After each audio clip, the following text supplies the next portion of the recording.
Madami kasi nagtatanong. So, pag-uusapan natin yung about sa anong quarter ba kapag nagde-demo ka. So, like for example, ngayon, mga March na, or ngayong March hanggang April yung demo mo.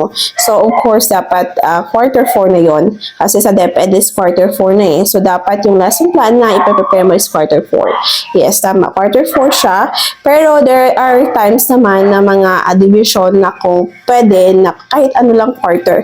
Pero pwede naman na quarter 3 or quarter 4. So, yun. Depende yun sa division mo. So, dapat during your orientation ay nandun ka talaga para naman ay aware ka, alam mo yung mga dapat mong gawin, hindi ka tanong ka ng tanong, di ba?